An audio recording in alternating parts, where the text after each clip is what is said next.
എൻ്റെ പേര് വിഷ്ണു. വയസ്സ് 25. പഠിത്തമൊക്കെ കഴിഞ്ഞ് അച്ഛൻ്റെ കൂടെ ബിസിനസ്സിൽ തന്നെ കൂടിയിരിക്കുകയാണ് ഞാൻ. പല യുവാക്കളെയും പോലെ വലിയും വായ്നോട്ടമൊക്കെ ഉണ്ട്. ആ വിഷയത്തിൽ ഒരു പിടിക്ക് മുന്നിൽ തന്നെയാണ്. എങ്കിലും ഇതുവരെ ഒരു പെണ്ണുമായിട്ട് നേരിട്ടൊന്നും ഉണ്ടായിട്ടില്ല. ഫോണിലൂടെയുള്ള സംസാരവും റോക്കറ്റും മാത്രമേ നടന്നിട്ടുള്ളൂ. അങ്ങനെ ഇരിക്കുമ്പോഴാണ് ഒരു ദിവസം എൻ്റെ കൂടെ ഡിഗ്രിക്ക് പഠിച്ച ഒരു കൂട്ടുകാരൻ വിളിച്ചത്. അവൻ്റെ പേര് സൂരജ്. സൂരജിനെ പറ്റി പറയാം. അവൻ കുടുംബസമേതം ഗൾഫിലായിരുന്നു. ഞങ്ങൾ ഒരുമിച്ചായിരുന്നു എറണാകുളത്ത് പഠിച്ചത്. ഞങ്ങളെല്ലാം ഹോസ്റ്റലിലായിരുന്നു. സൂരജ് ആളൊരു പാവത്താൻ തന്നെയാണ്. നല്ല സ്നേഹമുള്ള കൂട്ടത്തിലാണ്. അത്യാവശ്യം വിളിക്കും, കാര്യങ്ങളൊക്കെ സംസാരിക്കും. അവൻ്റെ കല്യാണം കഴിഞ്ഞിട്ടില്ല. എൻ്റെ അതേ പ്രായമാണ് അവനും. അവൻ്റെ അച്ഛൻ ഗൾഫിൽ സ്വന്തമായിട്ട് ബിസിനസ്സാണ്. അവൻ്റെ അമ്മ രജനി, അമ്മയും അവിടെ തന്നെയാണ്. സൂരജ് കൂടാതെ അവന് ഒരു ചേട്ടനുമുണ്ട്. നാട്ടിലോട്ട് വരുമ്പോൾ ഗൾഫിലെ കാര്യങ്ങളൊക്കെ അവൻ്റെ ചേട്ടനാണ് നോക്കുന്നത്. ഈ കഥയിലെ നായികയും നമ്മുടെ സൂരജിൻ്റെ അമ്മ രജനി തന്നെയാണ്. ഒരു ദിവസം രജനി എനിക്ക് മെസ്സേജ് അയച്ചു. മോനെ, ഞാൻ സൂരജിൻ്റെ അമ്മ രജനിയാണ്. എനിക്ക് ഹൗസ് ബോട്ടിൻ്റെ ഉൾവശവും കാര്യങ്ങളുമൊക്കെ കുറച്ച് ഫോട്ടോസ് എടുത്ത് അയച്ചു തരാമോ എന്ന് ചോദിച്ചു. ഞാൻ പറഞ്ഞു, അതിനെന്താ, തരാമല്ലോ. അങ്ങനെ അതും പറഞ്ഞ് ഓൾറെഡി എൻ്റെ ഫോണിൽ ഗാലറിയിലുള്ള എല്ലാ ഫോട്ടോസും ഞാൻ അയച്ചു കൊടുത്തു. പെട്ടെന്ന് ഞാൻ DP-ലോട്ട് നോക്കിയപ്പോൾ അതിമനോഹരമായ ഒരു 45-46 വയസ്സ് തോന്നിക്കുന്ന ഒരു സ്ത്രീ, നല്ല സാരി ഉടുത്ത് അല്പം വണ്ണവും ചന്ദനത്തിൻ്റെ നിറവുമൊക്കെയുള്ള, നല്ല നീളമുള്ള മുടിയും നല്ല ചുണ്ടും നല്ല കണ്ണുകളും അത്യാവശ്യം ഷേപ്പൊക്കെയുള്ള ഒരു സുന്ദരി. എല്ലാം കണ്ട് എൻ്റെ ഉറങ്ങിക്കിടന്ന കുട്ടന് പെട്ടെന്ന് അനക്കം വെച്ചു. ഞങ്ങൾക്കാകെ 4 ഹൗസ് ബോട്ടുകളാണുള്ളത്. അതിൻ്റെയൊക്കെ ഫോട്ടോസ് ഞാൻ അയച്ചു കൊടുത്തു. രജനി എന്നോട് ചോദിച്ചു, ഒരു ദിവസം മുഴുവനും കറങ്ങാനായിട്ടാണ്.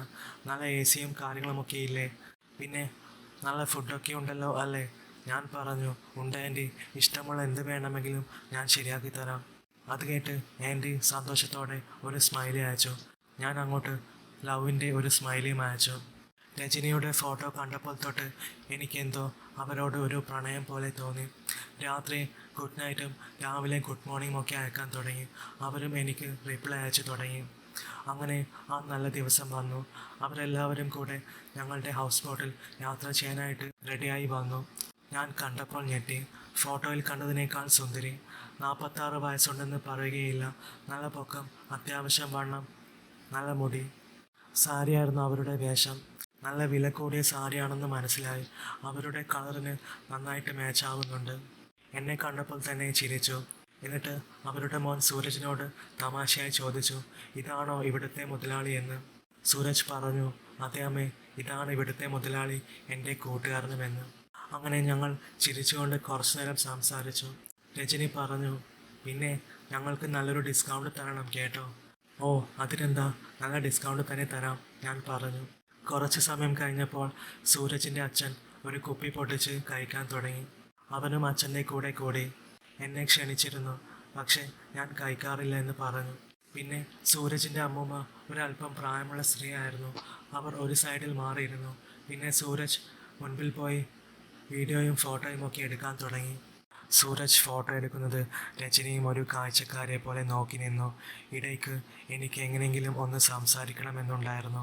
പക്ഷേ എങ്ങനെ തുടങ്ങണം എന്ന് ഞാൻ ആലോചിച്ചു.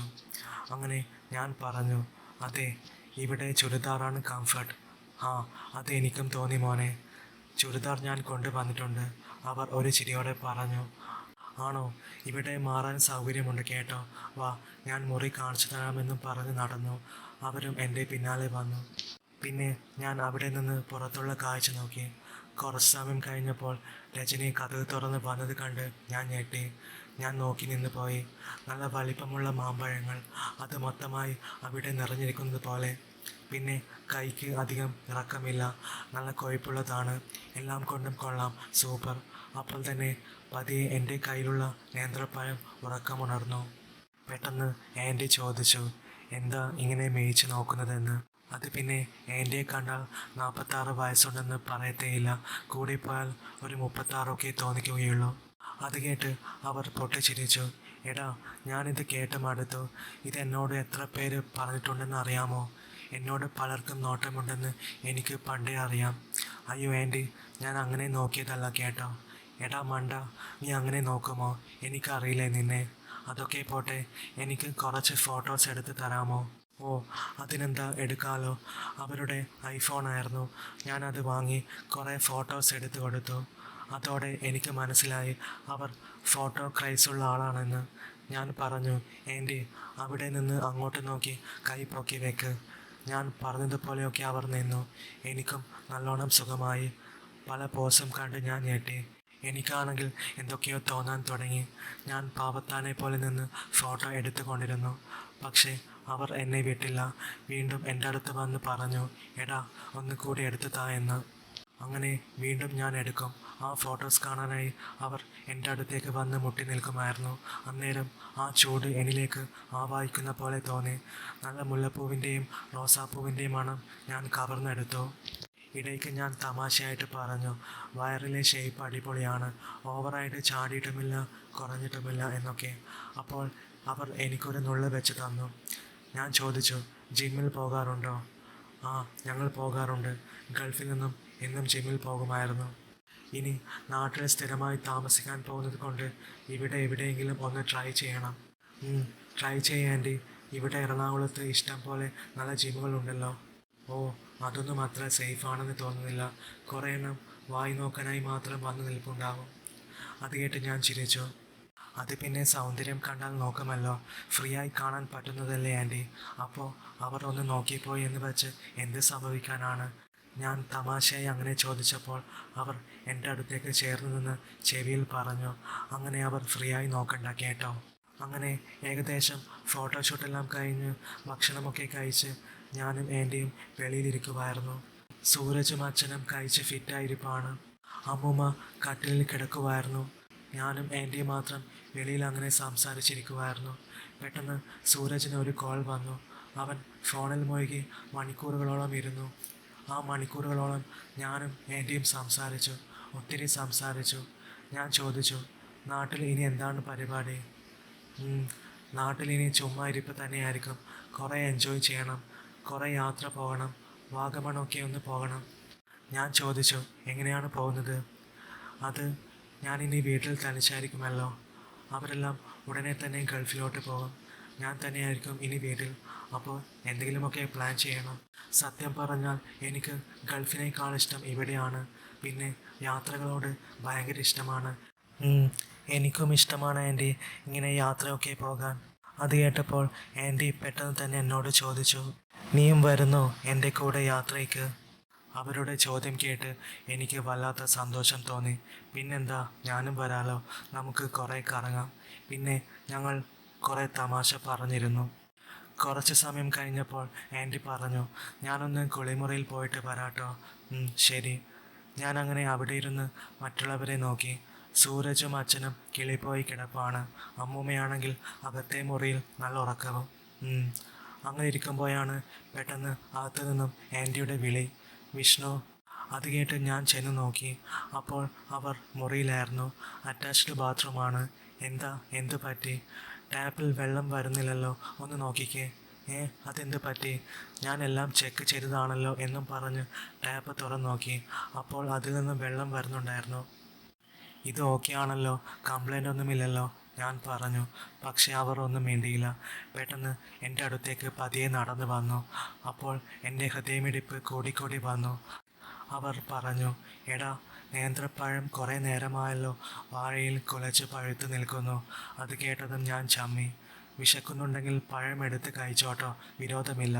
ഞാൻ ഒരു ചിരിയോടെ പറഞ്ഞു. അത് കേൾക്കേണ്ട താമസം അവർ നേന്ത്രപ്പഴം തൊലി പൊളിച്ച് തിന്നാൻ തുടങ്ങി. എല്ലാം വളരെ പെട്ടെന്നായിരുന്നു. "ഓ പാവം, നല്ല വിശപ്പുണ്ടാവും, അതാ വാരി വലിച്ച് തിന്നുന്നേ." ഞാൻ അതും ചിന്തിച്ച് വേറെ ഏതോ ലോകത്തായിരുന്നു. അങ്ങനെ അതൊക്കെ കഴിഞ്ഞ് പുറത്തിറങ്ങാൻ നേരം ഞാൻ വാച്ചിൽ സമയം നോക്കിയപ്പോൾ 1 മണിയായിരിക്കുന്നു. ഇങ്ങോട്ട് പോരുമ്പോൾ 12 മണിയായിരുന്നു. അപ്പോൾ 1 മണിക്കൂർ എടുത്തു അല്ലേ? എൻ്റെ ചോദ്യം കേട്ടതും അവർ നാണത്തോടെ ചിരിച്ച് എൻ്റെ കയ്യിൽ ഒരു നുള്ള് വെച്ച് തന്നു. ഏതായാലും നല്ല വിശപ്പുണ്ട്, ഇനി ലഞ്ച് കഴിച്ചാലോ ആൻറ്റി?" ആവാം." ഞാൻ അവരെ ഉണർത്തട്ടെ എന്നും പറഞ്ഞ് ആൻറ്റി സൂരജിനെയും അവൻ്റെ അച്ഛനെയും തട്ടി വിളിച്ചുണർത്തി. എന്താ എന്താ അവർ ഞെട്ടി എണീറ്റു. "ഒന്നുമില്ല, ലഞ്ച് കഴിക്കണ്ടേ?" ഓ വേണ്ട, കുറച്ചു നേരം കൂടി ഇങ്ങനെ കിടക്കട്ടെ. അത്രയും പറഞ്ഞ് അവർ രണ്ടുപേരും വീണ്ടും അങ്ങനെ കിടന്നുറങ്ങി. അപ്പോഴേക്കും ഞാൻ അമ്മൂമ്മയും വിളിച്ചുണർത്തിക്കൊണ്ട് വന്നു. അങ്ങനെ ഞാനും ആൻറ്റിയും അമ്മൂമ്മയും ലഞ്ച് കഴിക്കാനിരുന്നു. എന്താ മക്കളെ, അവർക്ക് ചോറ് വേണ്ടേ? ഓ, അവർ നല്ല ഉറക്കമാ അമ്മേ, ആൻറ്റി പറഞ്ഞു. അല്ലെങ്കിലും ഇവിടുത്തെ കാലാവസ്ഥ അങ്ങനെയാ, അത്യാവശ്യം തണുപ്പും നല്ല കാറ്റും, ഞാൻ പറഞ്ഞു. അത് ശരിയാ മോനെ, എനിക്കും ഉറക്കം അങ്ങ് വിട്ടു മാറുന്നില്ല. ചോറ് കഴിച്ചു കഴിഞ്ഞിട്ട് ഒന്നുകൂടെ ഉറങ്ങണം, വല്ലാത്ത ക്ഷീണം. അമ്മൂമ്മ അങ്ങനെ പറഞ്ഞത് കേട്ടപ്പോൾ ആൻറ്റി എൻ്റെ കാലിൽ ഒരു ചവിട്ട്. ഞാൻ എന്താ എന്ന ഭാവത്തിൽ അവരെ നോക്കിയപ്പോൾ ഒരു ചിരിയായിരുന്നു. എനിക്ക് ഏകദേശം കാര്യം മനസ്സിലായി. അങ്ങനെ ഭക്ഷണമൊക്കെ കഴിച്ചു കഴിഞ്ഞു. അമ്മൂമ്മയ്ക്ക് ഫുഡൊക്കെ ഇഷ്ടപ്പെട്ടോ? ആ മോനെ, കൊള്ളാം, വീട്ടിൽ നിന്നുണ്ടാക്കുന്ന പോലെ തന്നെയുണ്ട്, അമ്മൂമ്മ കൈ തോർത്തിക്കൊണ്ട് പറഞ്ഞു. അപ്പോൾ ശരി മക്കളെ, ഞാൻ ഇച്ചിരി നേരം കൂടി ഉറങ്ങട്ടെ എന്ന് പറഞ്ഞ് അമ്മൂമ്മ മുറിയിലേക്ക് പോയി. പിന്നെ വീണ്ടും ഞാനും രജനിയും മാത്രമായി. എന്ത് വലിയ മാമ്പഴങ്ങളാ, ഞാൻ പറഞ്ഞു. എന്താ, നീ നേരത്തെ കഴിച്ചിട്ട് മതിയായില്ലേ? ഇല്ല, ഇനിയും വേണം. പിന്നെ ചോറ് കഴിച്ചു കഴിഞ്ഞാൽ ഫ്രൂട്ട്സ് കഴിക്കുന്നതും നല്ലതാണല്ലോ. ആണോ, എന്നാ വാ കഴിച്ചോ. അങ്ങനെ കുറച്ച് സമയത്തിന് ശേഷം ഞങ്ങൾ വെളിയിൽ വന്ന് കാറ്റ് കൊണ്ട് ഓരോന്ന് സംസാരിച്ച് അങ്ങനെ ഇരുന്നു.